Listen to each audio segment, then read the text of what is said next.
What if I told you that a man earning $10,000 a year could end up richer than a man earning $100,000? It sounds impossible. We are taught that wealth is the result of a massive paycheck. But look at the bucket on the left. It makes a lot of money, but it loses it all just as fast. The man with the cup, he catches every single drop. By the end of this video, you won't just know why the Japanese have one of the highest savings rates in the world despite earning modest incomes. You will have the exact 120-year-old blueprint they use to build quiet wealth. If you are tired of watching your salary disappear the moment it hits your account, you are in the right place. Today we are breaking down the ancient Japanese art of financial mindfulness. This isn't about skipping coffee or denying yourself joy. It is a profound shift in how you view your resources.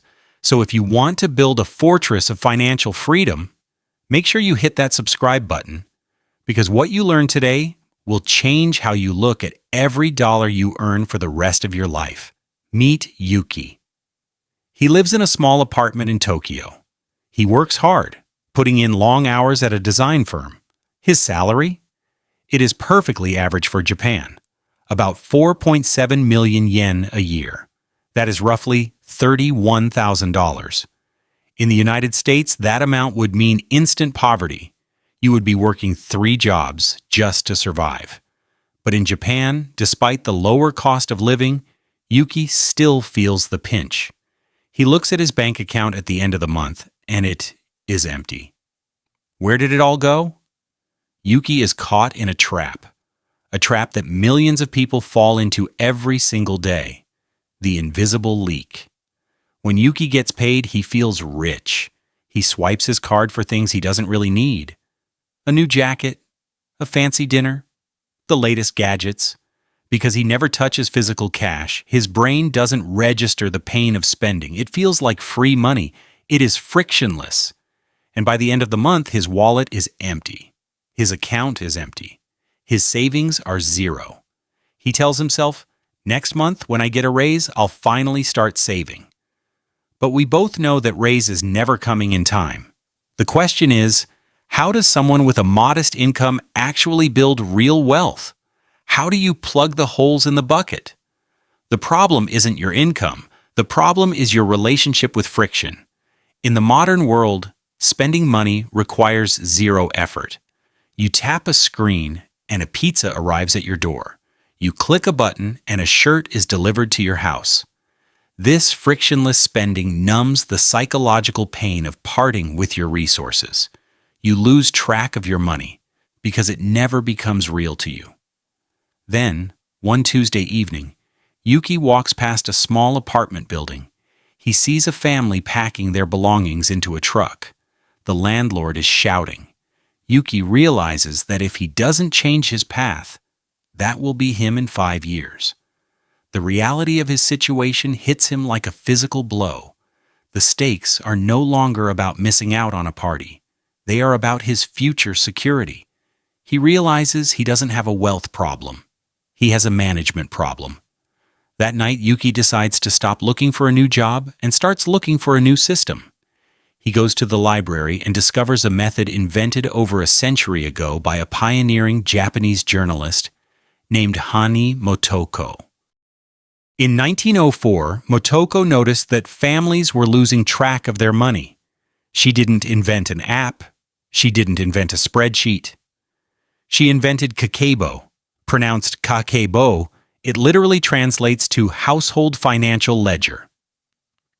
It is a physical notebook, and it forces you to confront your finances face to face. Here is exactly how the Kakeibo method works and why it is so powerful. First, you write down your total monthly income. Then, you ask yourself 4 simple questions. Question 1. How much money would you like to save? Question 2. How much must you spend to survive? Here is the magic trick. You take your income and you subtract your savings goal.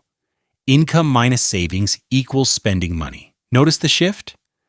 In the West, we do income minus spending equals savings. We save what is left over. In Kakeibo, saving is not an afterthought. It is the priority.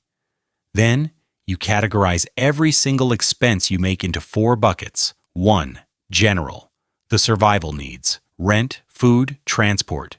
2. Optional, the wants, dining out, shopping. 3. Culture, books, museums, self-improvement. 4. Unexpected, medical bills, repairs. This is where it gets hard. Yuki starts using the envelope method alongside his Kakeibo ledger. He withdraws his optional spending money in physical cash. When he meets his friends on a Friday night, he looks at his envelope. It is getting thin. His friends order expensive cocktails. Yuki orders water.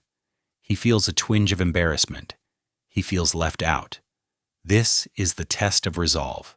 This is the moment where most people quit. But Yuki remembers the family he saw moving out. He remembers his Kakeibo goal. He says no. Months pass, then years.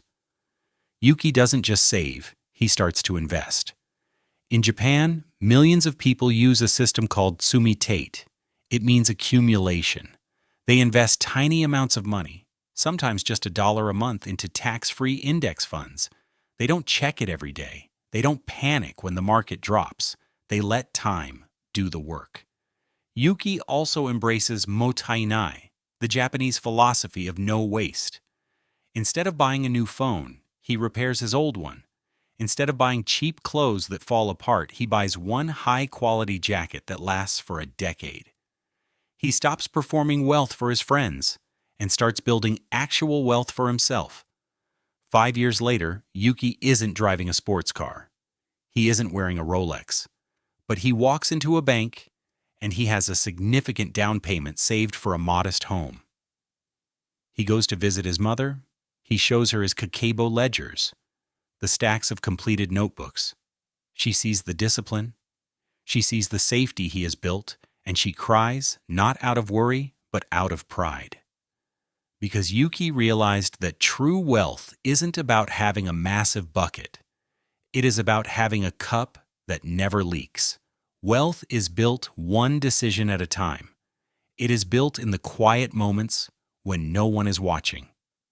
So I want to leave you with a challenge. Grab a notebook tonight. Write down your income and write down your savings goal before you write down your expenses. Let me know in the comments. What is one habit you are going to change this month to stop the leak? And if this video helped you see your money in a new light, please leave a like and subscribe for more. Your life is a ledger. Make sure you are writing a good story.